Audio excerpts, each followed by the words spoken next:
Good afternoon, everyone. I, Dr. Manasvi Maheshwari, Associate Professor, Delhi Metropolitan Education, welcome you all to the 8th episode of the Vibrant India series. I also welcome all our viewers who are watching us live on Facebook. Vibrant India series is an initiative of DME Media School for celebrating 75 years of India's independence. This series will be a year-long exercise. As part of the series, we invite inspiring personalities for online talk, interview, and interaction with our students. The invited personalities for this series are from all walks of life and from all parts of the country. And today, our special guest on board is Dr. Ashish Kulkarni, founder of Punaryug Art Vision. I welcome you, sir. Thank you. Before I hand over the session to Dr. Ashish, I would like to take a moment and introduce Delhi Metropolitan Education to our viewers. DME, Delhi Metropolitan Education, is an A-grade premier educational institute affiliated to Guru Gobind Singh Indraprasth University, New Delhi, and approved by Bar Council of India. The institute offers BBA, BLLB, BBLLB, with BCI approval and BA-JMC programs. DME believes in imparting world-class education to its students while training them to develop and enhance their skills. This education and training enables them in taking up challenges of the industry and creating a space for themselves with their competence and vigor. DME Media School is one of the most promising media institutes in the country. It offers BA in journalism and mass communication. It is recognized as a school focused on growth of its faculty and students through academic and co-curricular activities. Major flagship events and initiatives of the school include BG Varghese Lecture Series, Peer-to-Peer FDP, International Film Festival SIFI, International Conference ICANN, and Ritika Convention of Media Students. And newly added to the list is WIS. It is our privilege to introduce to you our guest for the day, Mr. Ashish Kulkarni, the personality of the 8th episode of WIS. I request Khushi, student of DME Media School, to introduce our guest for today. Dr. Ashish Kulkarni is one of the pioneering personalities in the field of animation, visual effects, gaming, visual arts, and graphic design in India. He has created world-class animation studios in India, created the best original animated content, and completed and commercialized several animated films for studios. Sir has worked with international production houses such as Disney, Warner Bros., Sony, and DreamWorks, and has produced ad films for All Out, Flying Machine, Max Candy, and Max Ice Cream for HLL, Nestle, Vinita Cuisine, and Kellogg's. Dr. Kulkarni traveled across the Indian peninsula and employed artists who practice indigenous traditional art forms. He is the chairman of the Animation, VFX, Gaming and Comics AVGC Forum at FICCI and MCCIA, has been persistently engaged with AVGC policymakers in India at central and state levels.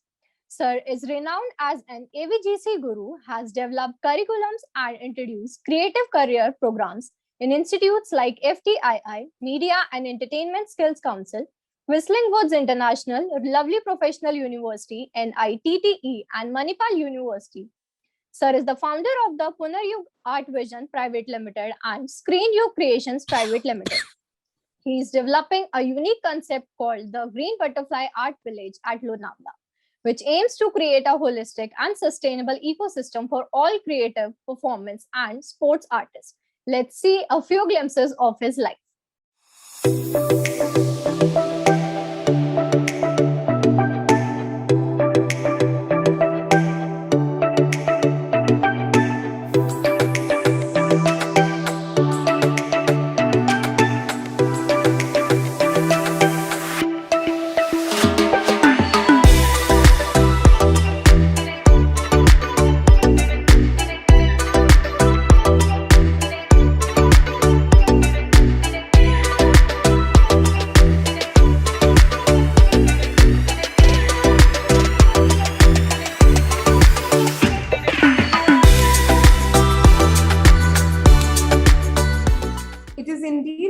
Host you today, sir.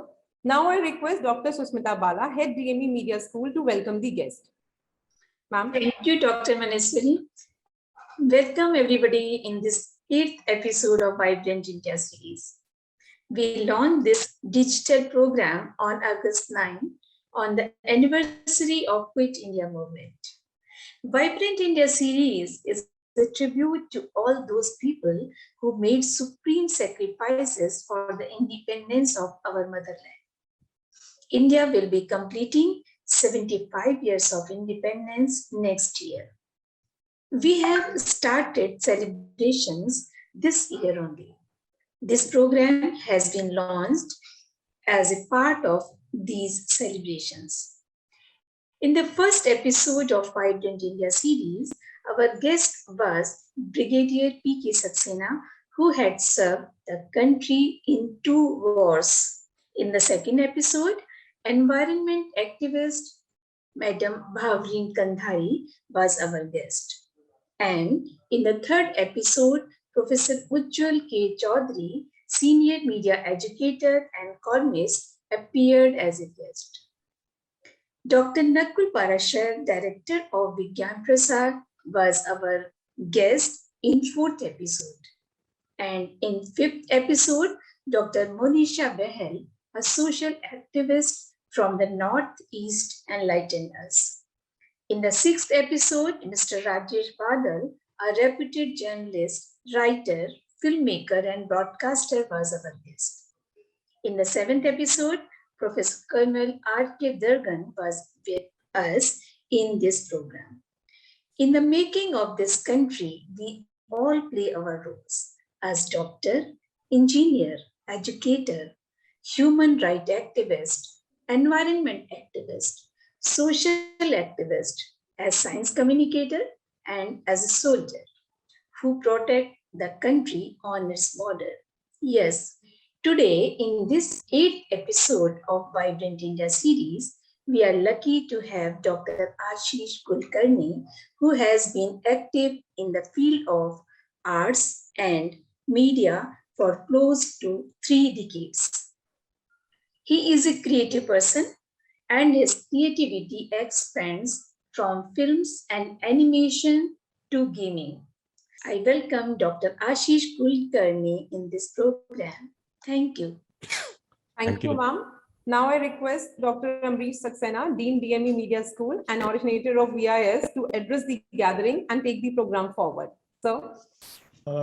Thank you, Manasi. It is indeed a matter of pleasure that we have Dr. Ashish Kulkarni with us, and we all are eager to listen to him. All background to the program and all has already been given by Dr. Susmita Bala and Dr. Manasi Maheshwari. So without wasting any time, I will request Dr. Ashish Kulkarni to please start addressing the gathering. Thank you. Thank you, Amrit sir. Thank you, Manasvi. Thank you, Khushi, and thank you, Bala madam. It's been so nice. In fact, when I was approached by Amrit sir to do this session, I didn't know actually. The last 3 days I've been running very high fever. So today morning he called me and he said, "No, our session must go on because that's a commitment to the students," and that's been our life because the creative education requires a lot of commitment. And just pardon me if I cough a little bit in between because that's what my system is right now. Having said that, in fact, I was born in Sagar in Madhya Pradesh, and my mother is from Sagar and my father was from Nagpur. And soon after I was born, I had moved on to Nagpur, and that's where I grew up. But my school education was very active because my mother was a teacher, and everybody who came in as a female in our family had to become a teacher, and that was a diktat from my grandfather. So everybody in our family used to be a teacher. But my father was a geologist, and when I was growing up, I was very active with NCC and the Rotaract Club, and I was a president of Intra Club and the Rotaract Club. And then in 1985, I went to represent Maharashtra in Republic Day parade. And that's when I got selected to go to Canada for a year as a youth exchange student. And 1985-86, I was in Canada and came back, and that's the time I was wanting to decide whether to join the Indian Air Force or not to join, because most of my friends had moved away. I had lost a year because of my visit to Canada for a year. So I decided to move on and do my master's with public relations and master's with marketing and sales. And I joined Eureka Forbes at that point in time. And just before that, I used to work with Hitwada newspaper in Nagpur. And Hitwada newspaper had a strong association with us because it was the English daily that we had at that time. There used to be Nagpur Times and Hitwada competition in Nagpur. And Hitwada wanted to do a drive, as most of our students, we were in 11th and 12th, and we used to work every morning promoting Hitwada newspaper door to door. And I was one of the team members, and that's where my journey to work really began. And when I joined Eureka Forbes, I had still not completed my graduation because they identified me because I was training few guys in Nagpur in one of the shops, and they were doing a survey in Nagpur to launch. So they saw me training there, and then the shopkeeper, who was my friend, they approached him and said that, can we meet that person who was training your stuff? And next day morning, we went for a breakfast with them, and then I landed up with a job, and they said that we would like you to work with a bigger company like Eureka Forbes. And I I didn't know my father and mother would approve of this. My mother was a very strict teacher, so even then I could convince her, and I joined Eureka Forbes. Subsequently, I completed my graduation also, and then did my master's, as I told you. But I've been a great performer at Eureka Forbes for 5.5 years. And then they transferred me to Madhya Pradesh and UP and some other places. So I decided to leave and move to Mumbai to become the national sales and marketing head for Hitkari Fibers. And that's where we started developing car carpets. And car carpets used to be a new concept at that time. And Maruti Udyog was training vendors. So I went on a training with Maruti Udyog. And we did launch most of the car carpets were coming out of Hitkaris. Hitkaris were very well known for their carpets, crockery, and the cigarette butts that you see. The cigarette filters are manufactured by them. And at that point in time in 1993, I decided to get married, and it was an arranged marriage in Nagpur. So I came back to Nagpur and joined Dean Shaw's Ice Cream as a marketing manager.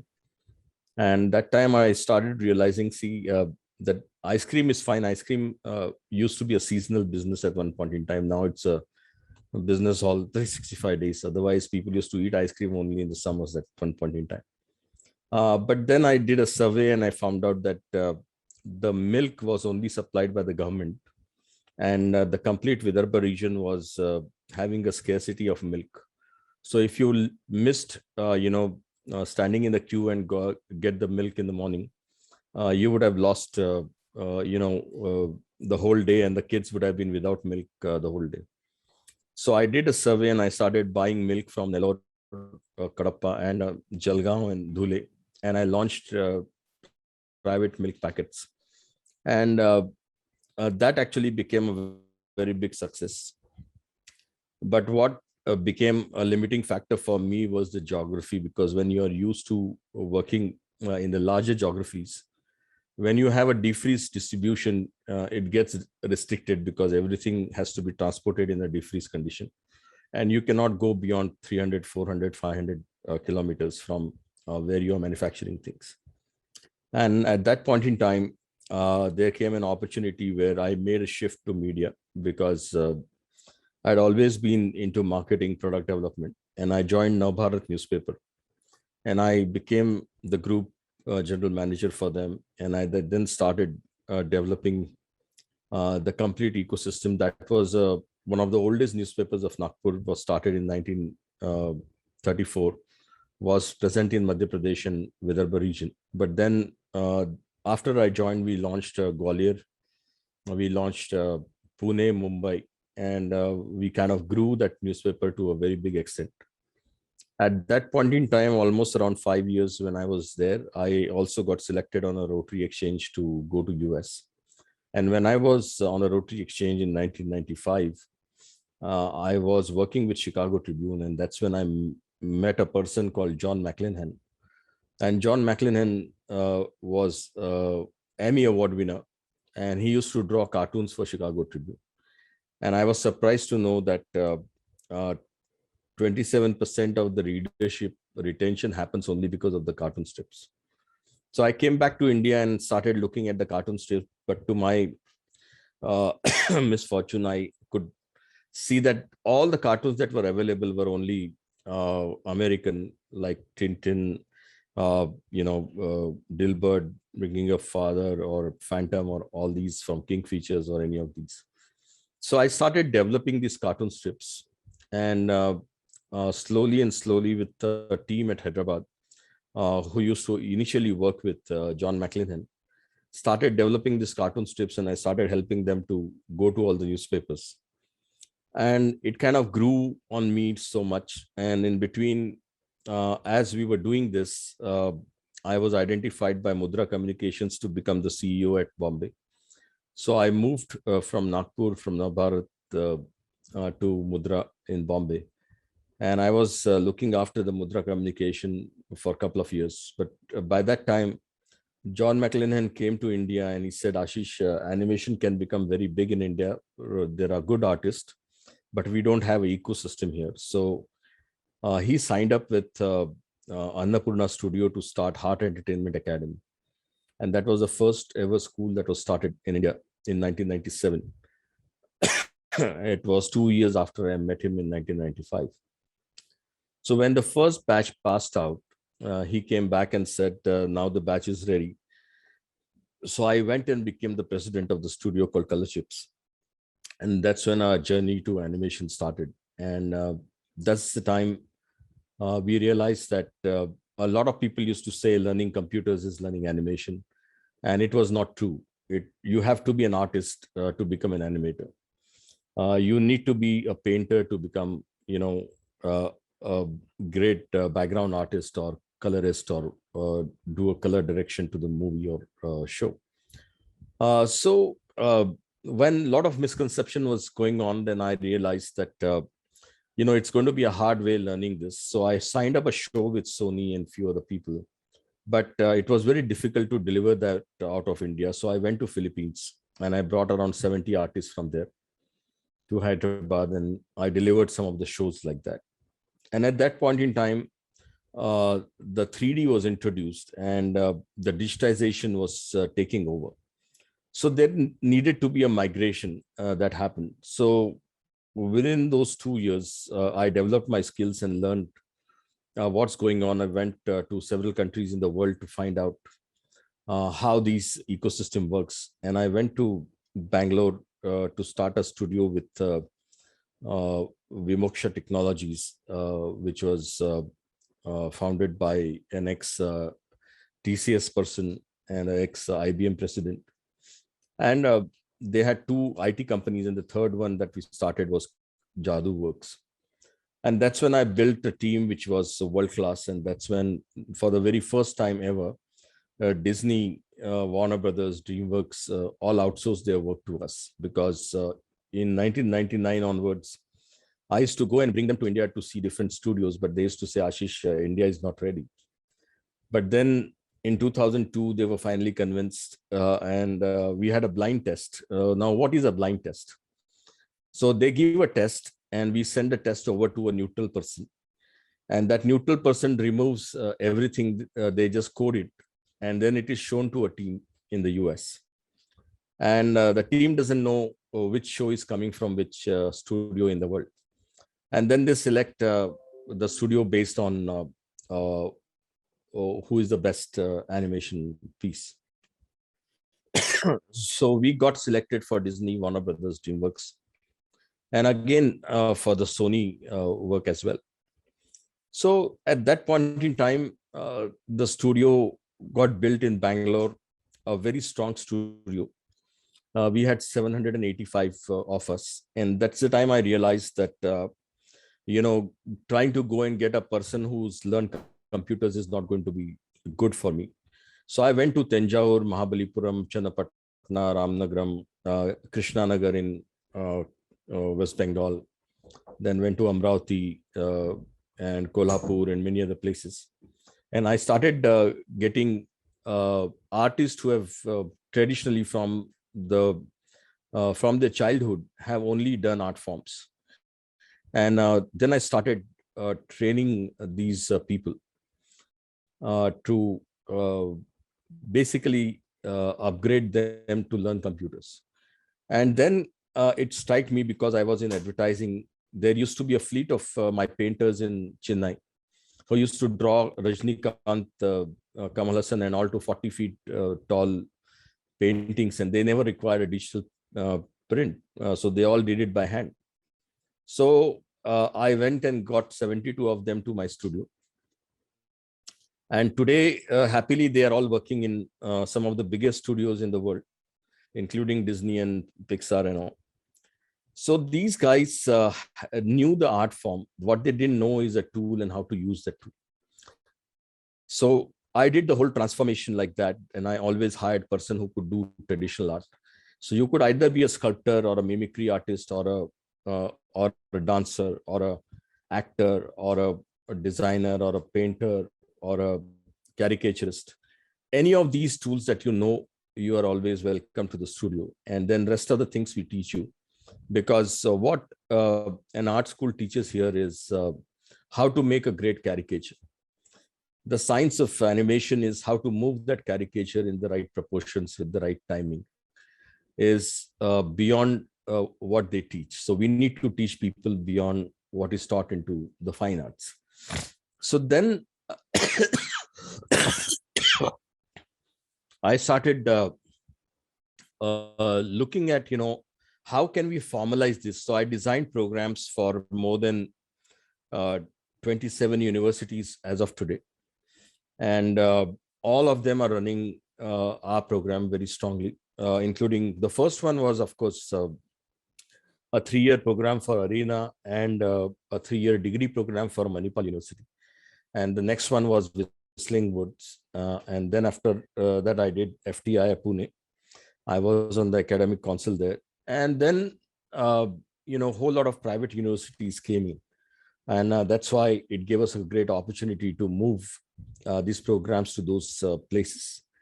And infrastructure was built. And then today, I'm happy that more than 80 to 90 universities are teaching the creative arts and animation or visual effects or comics of some kind. But more than 40 are teaching serious animation and visual effects. So if we have not built this up, then it won't work for us. And that's when we were building it. And then I continued my work of going into the small villages and getting the artists from there. And that's why most of my directors are still Tanjore artists, because they all came from Tanjore and Mahabalipuram, those regions, because I was based in Bangalore that time. It so happened that in 2004, JaduWorks had a serious trouble. There were partners who both were 20%, 50%. And both of them had a fallout, and the studio was abruptly shut. So we all lost job on the same day. So including me, 785 of us lost job on the same day. So I went with my lawyers to US, and then I got a commitment from DreamWorks that if I create a studio with the same fleet of artists, then they might work with me. And there was a time period, of course. So I came back. I needed to raise around $7 million, but that couldn't happen in that time. So they went away with some other studio in Bangalore, and they started working with them. Nevertheless, at that point in time, there was this guy called Tom Friedman from USA, who is a very famous globalization writer, who came to know about my work, he came to India and spent 3 to 4 days with me to understand how I go to these small villages and bring these people. And he wrote a book called The World is Flat. And that's when he dedicated few pages on me, on how all that he wanted to do is to let people know what's happening on the other side of outsourcing. So there is a mention of all this work that we are talking about in that book. But at that point in time, I had certain commitments from the US because of my relationship. But they all wanted to see a full-fledged working studio. And at the same time, I got a job with an Oscar-winning director. He wanted me to move to US and do 3 feature films with him. So I came back with the offer letter, and the very next day in January 2005, I suddenly had 350 people in my house. The studio was shut in December 2004. So these guys said, "Sir, you got us to Bangalore, but we are all still here and we still would like to work together." The next day, many people came to know that I have come back. So there were more than 450 odd people. So I took all of them to a nearby garden. That's where we used to have our meetings. And then my daughter and my wife said that if all of them want to work with you, why do you want to go to US? Why don't you start a studio here? And it was so difficult. It's easy to say, but then to pay salaries of these many people, to have hardware, software. So in the meantime, I got a call from an ad agency and said, "Ashish, you had done the Vanita Cucini first ad for us. We want you to do the second ad." And I didn't have a studio. So I told Oyster Advertising that I don't have a studio right now. What do I do? So I don't know what you want to do, but I want you to do this ad. So I spoke to my hardware vendor, and in his godown, we connected around 20 odd systems. And all my artists went there, and out of a godown, we did the second ad of Vanita Cucini. And then I had one house in Whitefield that was getting ready, which I had booked. So I decided to sell that house to start a studio, which was called Annie Wrights Infomedia Private Limited. And then I took up a consultancy with many universities to start this program so that I could place more than 120 odd people as professors in various parts of the country. And then the rest of the guys I hired, and then I convinced the ISKCON team in Bangalore that we do Krishna. Of course, they wanted to do Mahabharat, but then it took me quite some time to convince them that we should do Little Krishna rather than Mahabharat right now. We should start with Little Krishna and then eventually go to Mahabharat. So it was done, and then Prabhuji agreed. And then I had opportunity to create 2 teams. One of the teams that I created there was designing theme parks for ISKCON Bangalore. So there is one theme park coming up in Kanakpura, one in Vrindavan. That's the tallest temple you must have read about. And then there is one in Jaipur. So we designed with a team of about 150 people.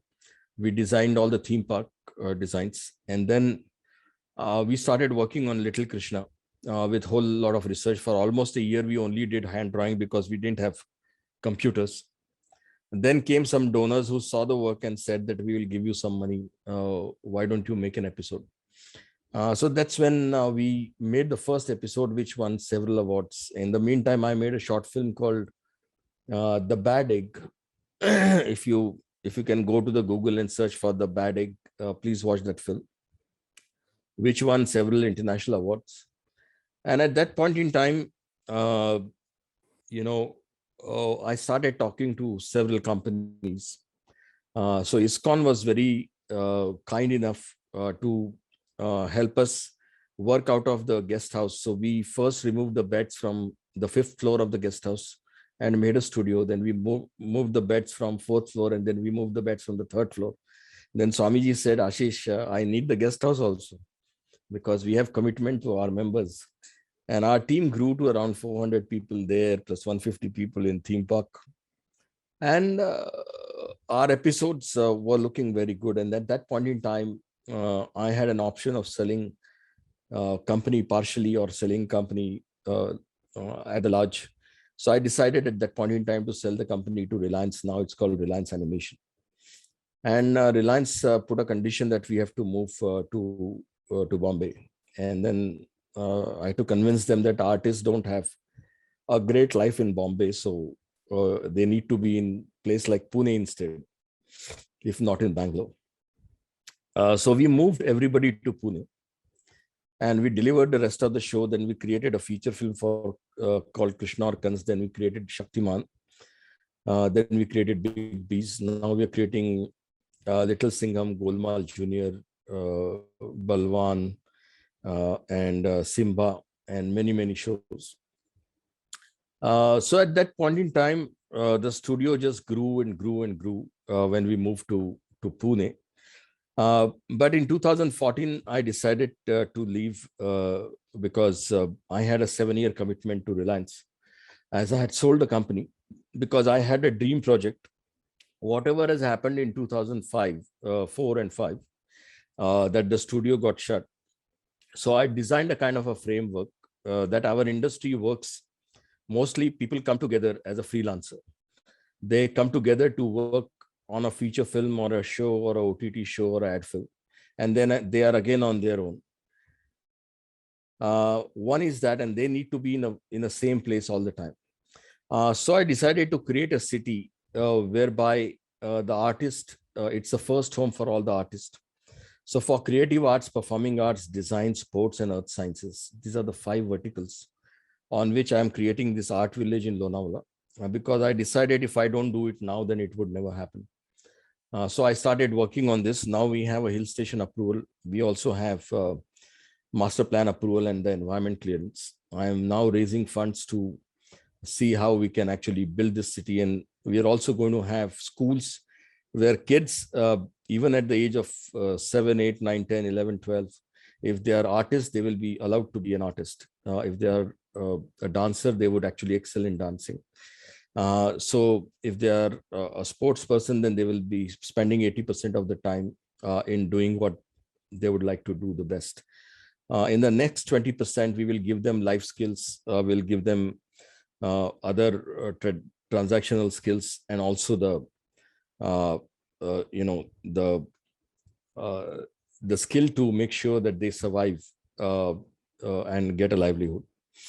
So there are 3 schools that we are building there, and we are building a university that would fully concentrate on these verticals. And then we are bringing all the studios. So my study was that if anything has to succeed in India, you have to actually do it as a first home concept. You cannot do a second home.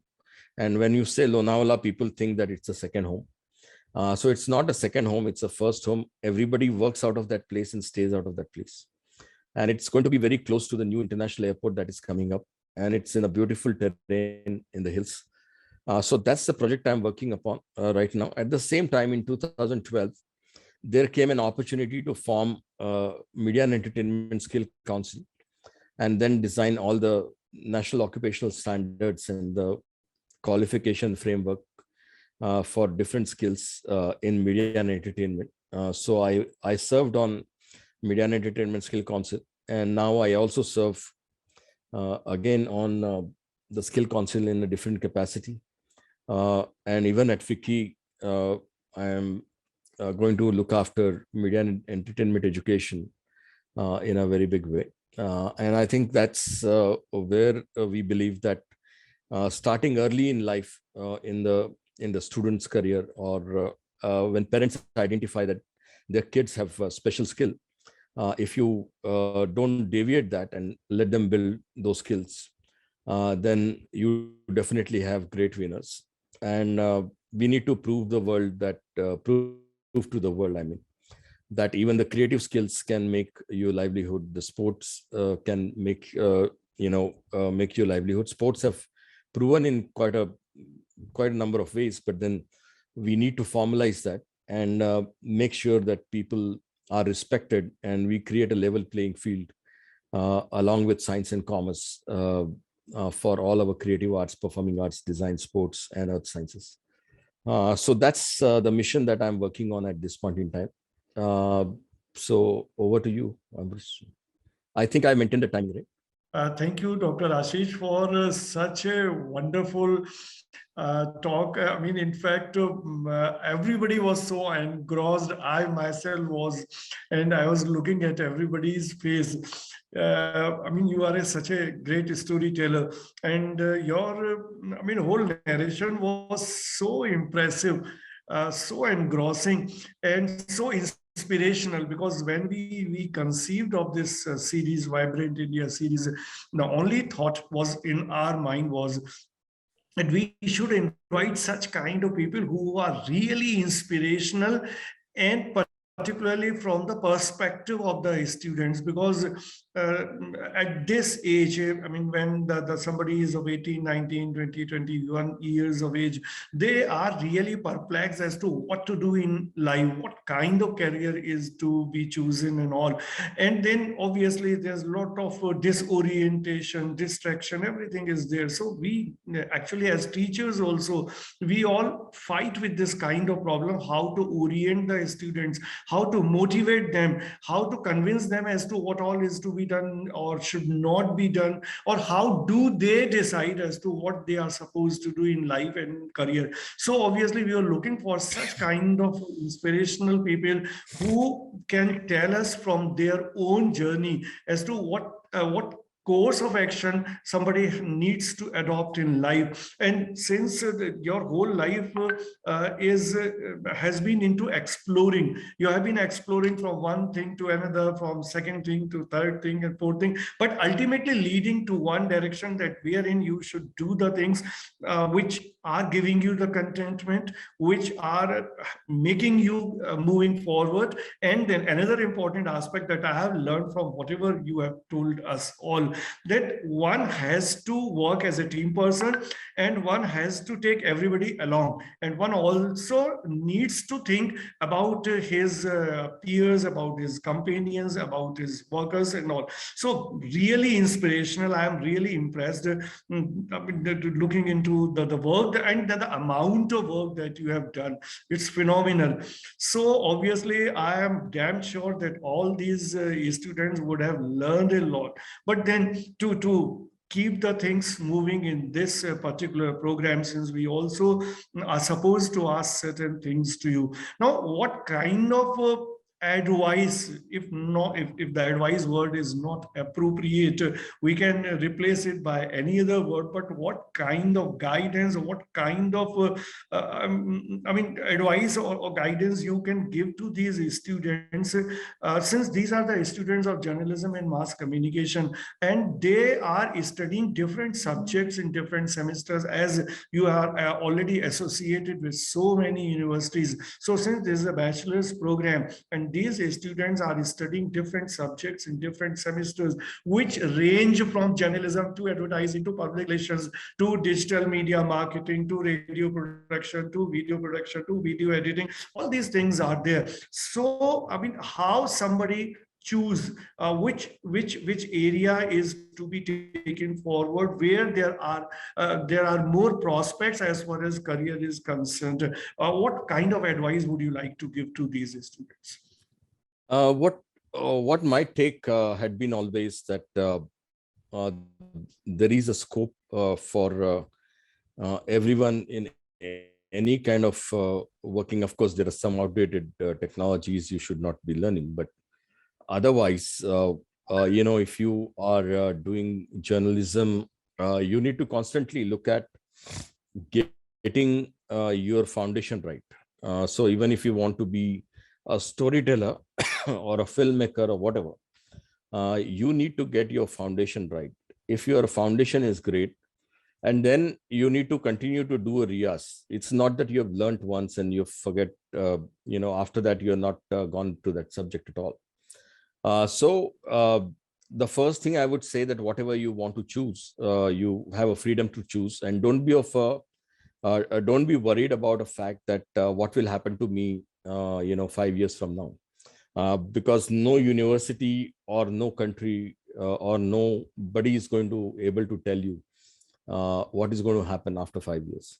So don't be worried about that. It's your ability to adjust to the world is what you need to learn. And if your foundation is right, nobody can move you at all. So you would be, if your foundation in storytelling is great, whether today you are telling a story as an RJ or tomorrow you're telling a story as a stand-up comedian, or you're telling a story as a filmmaker or an animation filmmaker, you will still be able to tell the story because your foundation of storytelling is perfect. So concentrate on making your foundation strong. Make sure that you practice few things every single day without fail, because if Sachin Tendulkar didn't go every morning at 5 o'clock from that small age of 7, 8, and didn't play for hours and hours, he wouldn't have become Sachin Tendulkar. You see some wonderful shows that we have, like Superstar Singer and many others. If those young kids, if they have not practiced, it amazes me how good they are, because they do their riyaz, they are making their foundation strong. So it's easy to point fingers at others, but easy to blame the system. But I think everything boils down to yourself. So make your foundation more and more stronger. Don't worry about what is your friend doing versus what are you doing. I think a large number of people are under the peer pressure right now. Okay, if my friends are going to do this MBA, then why should I be doing this? I also want to be there. So when I ask students, why do you want to do that MBA? The answer is because 4 of my friends are doing it. That is not the reason. 4 of your friends are going to get married. Are you going to get married? If they're going to jump into the well, are you going to jump into the well? It's not. You need to start thinking about yourself and your career. Of course, friends are required, and you need to understand that if you have friends from various fields, you will always be an enriched person. So you need to encourage your friends to do what they are doing, but you should do what you want to.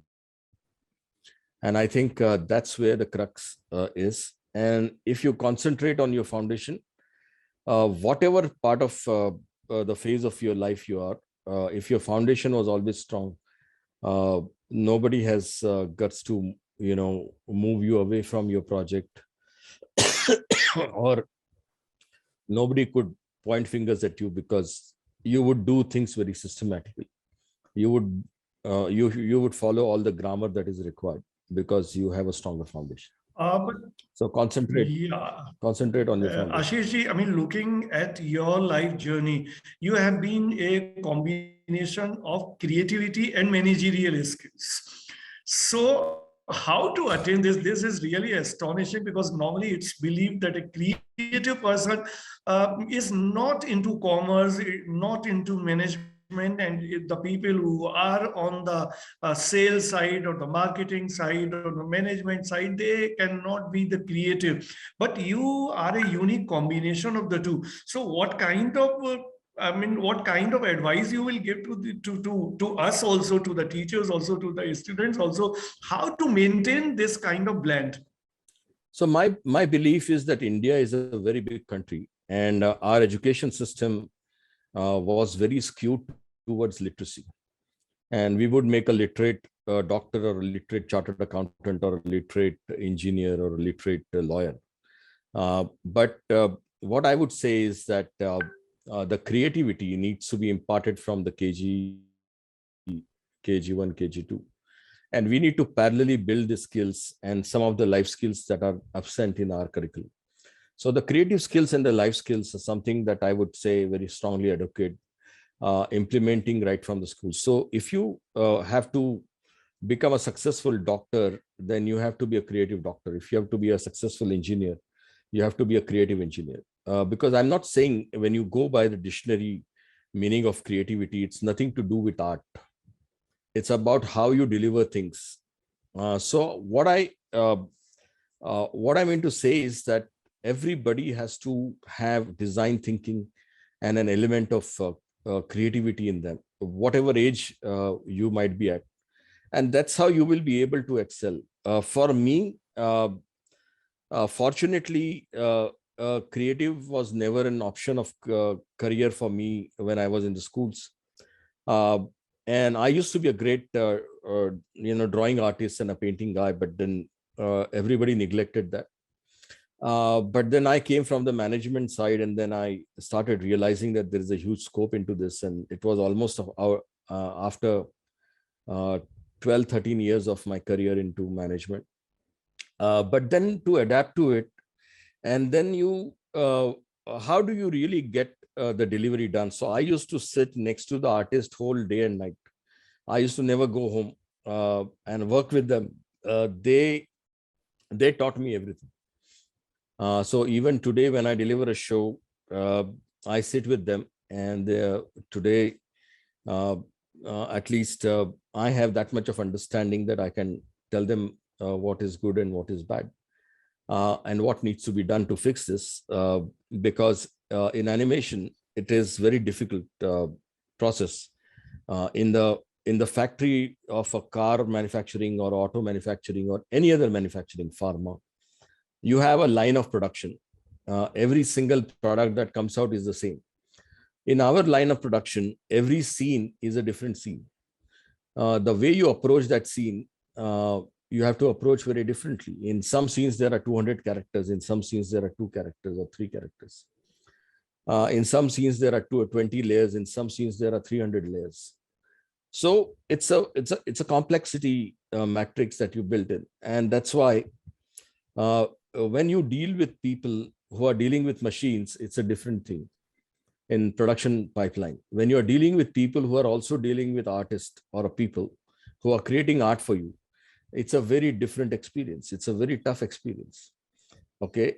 So unless until you get down to the shop floor with them, you sit with them, you would never be able to manage them. So I think it's a skill of management that needs to work together as a team. Only works for you than anything else in the life.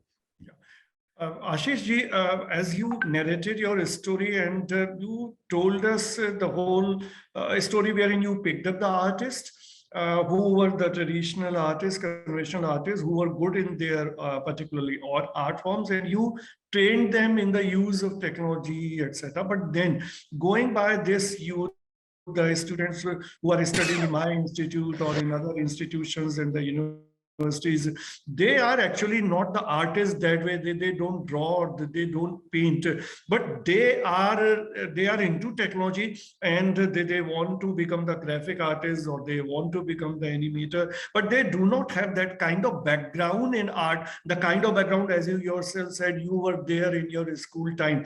So if somebody does not have that artistic instinct, in the sense he or she does not know how to draw, how to paint and all, and then he or she wants to become an animator or a graphic artist, what would you suggest to them? It's let me give you an analogy. In fact, like from the KG, if you were taught maths and English, the same way if you were taught drawing and painting also, you would have been excelling in that. I don't believe that phenomenon that some people are gifted, but I don't believe that people, if their foundation was created, they would have not done well in life. So people might say, okay, I'll learn the tools and become a become a painter. So I normally say that by learning Photoshop, you cannot become a painter. You need to be a painter to use Photoshop more effectively. So I would say that, any curriculum which doesn't have a foundation art program, which doesn't have the basics right, I would never approve of any of those programs. And I would also ask students, if it's not a part of your program, you should still do some practices. Now, I'll tell you 3 or 4 practices. Every person who wants to become an animator, whether it's taught in your school or college or not, you should actually take a A3 size paint book, and you should draw inside the house and outside the house, looking at the objects. You should recreate them every single day. Now, you ask me how many I would say 10 years, 15 years, 20 years, till the time you die, you continue to draw. Okay, that gives you a hand-mind connect, your connection with eyes and a perspective. The second thing that you should do is you have mirrors in your house. Put a full mirror and deliver a lecture in front of a mirror, or do an acting, deliver a show in front of a mirror, and act in front of a mirror every day for half an hour, 45 minutes. Now, people in the house might say this guy has gone mad, and that madness is what we want. So please do that. The third thing is, today you have cameras in your cell phone. So take 5 pictures, 10 pictures in your camera inside the house and outside the house, and then edit them and only put the best of the pictures after 3 months. I don't want to see if you have taken 5 pictures into 90 days or 100 days. I just want to see 3 best pictures of yours. If you have an ability to know which are the best 3 pictures, you have learned a lot. And these are few things that are a part of your foundation, which you can continue to do if it's not a part of your curriculum. But I must say that you study any curriculums worldwide. If you want to have a storytelling and a filmmaking career, or even an animation career, your element of drawing, an element of creative art is definitely there. You need to undergo a foundation program. Ashish ji, many of my students, they want to make a career, as you already gave some kind of tips, who want to make a career in films, or want to go to the production side of to the animation and all related areas. What would you suggest to them? Whether they should straight join the industry after doing the graduation, since you are so much into education and you have been consulting so many universities. So what will you suggest them? I mean, whether they should take up any further specialized courses, any program which can enhance their skill, or simply joining the industry will do? So I would say, I will take this question in this form. The time at which, the students are getting into selecting a career in this space, it's a very appropriate time when the national education policy is getting rolled out, where you have an ability to do 2 semesters and get a certificate, do 4 semesters and get a diploma, and do another 4 semesters and get a degree. And you can spend time in between in the studios if you want to, and you can bank all your credits so that you can complete your education as and when you want. So I would say it should always be a mix, because we are an industry where you are, as they say in our industry, you are as good as your last film. So, whether a person has gone to a film school or not, what you have delivered on a storytelling is what is important. What has appealed the audience is more important. So I would say that you need to ensure that you use this whole opportunity which has come to you in the right way.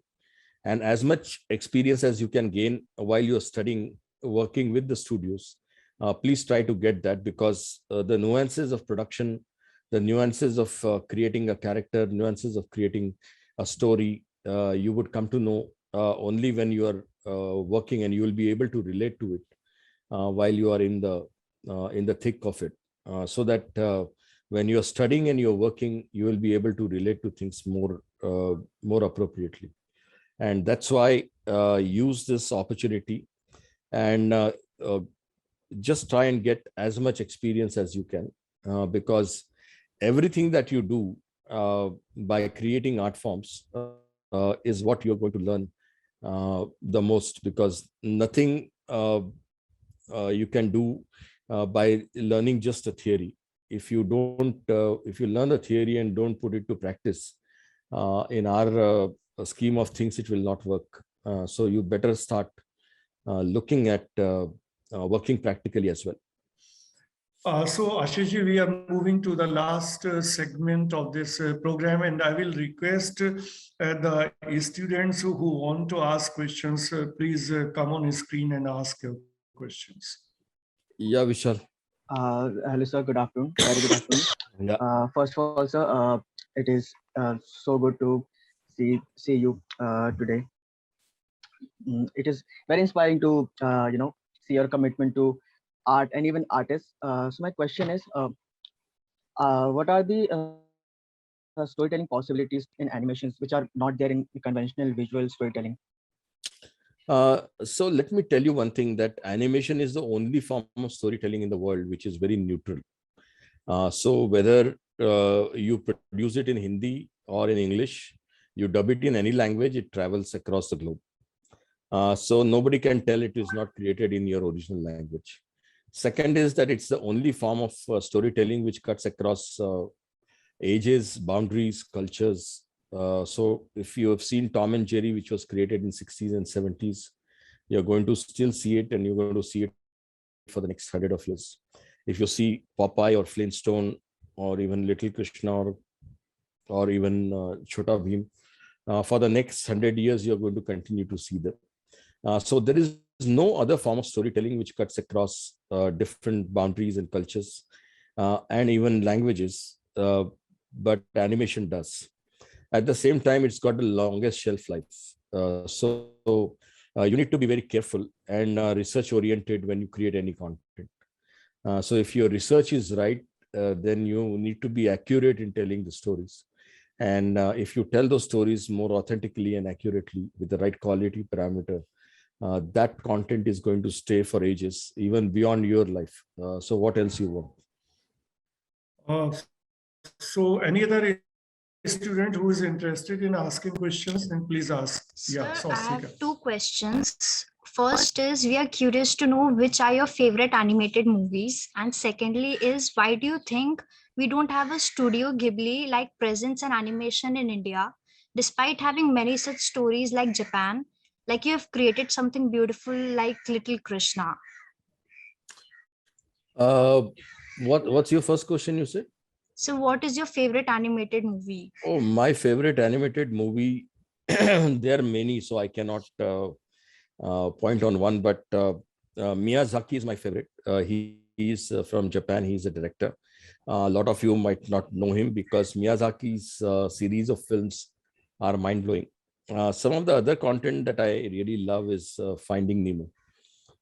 That's one of my favorite, apart from Little Krishna. But to tell you frankly, India, the animation started as a services business.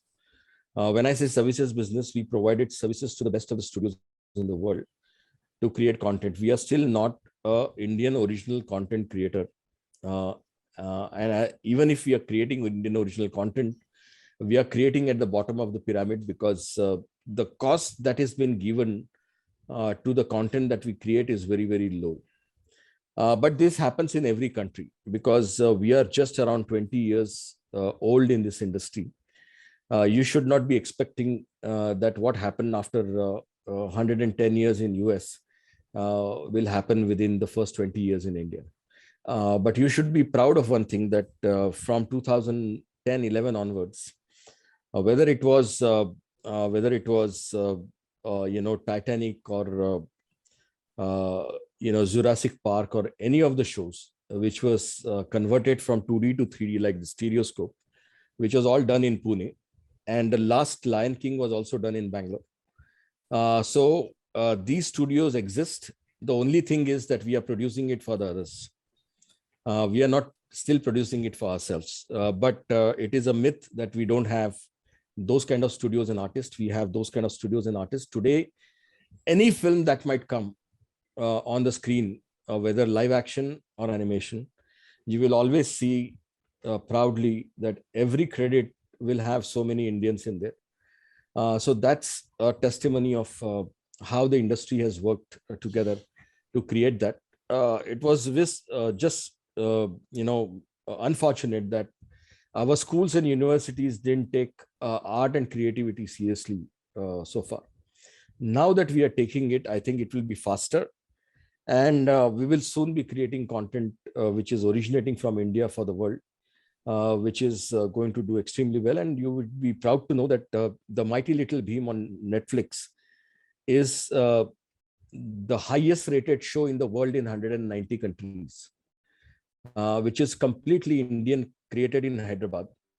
So what else testimony you want today? We are already creating this kind of content. You need to be more vigilant, find out which studio to join and where to join. You will be able to do it. Moving on, is there any other student to ask the questions? We move on and we move to the close of this session. Thank you, Dr. Ashish Kulkarni, to be with us.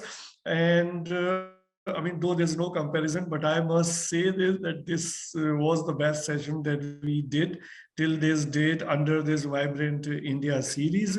And it was so much interesting and so much vibrating, I must say, so much inspirational for all of us. And we are really obliged to you from the core of our heart for sparing so much time despite being you not well and speaking so long and remaining with us for more than an hour. We are really grateful to you. So thank you, Ashishji. Thank you all.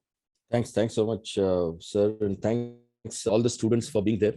And Madam Bala, Manasvi, Khushi, and Amrit sir, anything for you anytime. Thank you, sir. Thanks so much. Thank you, sir. Thank you, sir.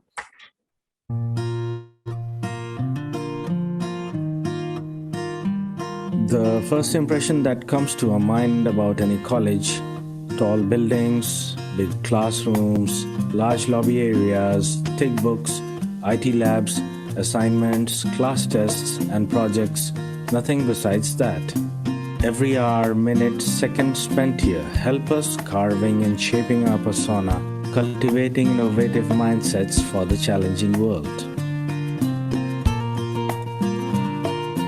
Learning is a lifelong process. Sharing knowledge, inculcating values of life, spark the innovative horizons of mind. Fun and frolic is the nature of every nook and corner here. A daily dose of thrill we are sure to get here.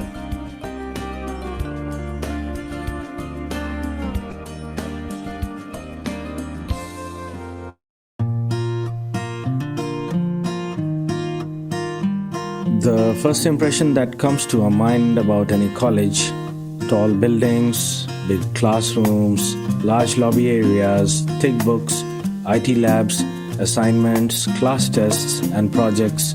Nothing besides that. Every hour, minute, second spent here help us carving and shaping our persona, cultivating innovative mindsets for the challenging world.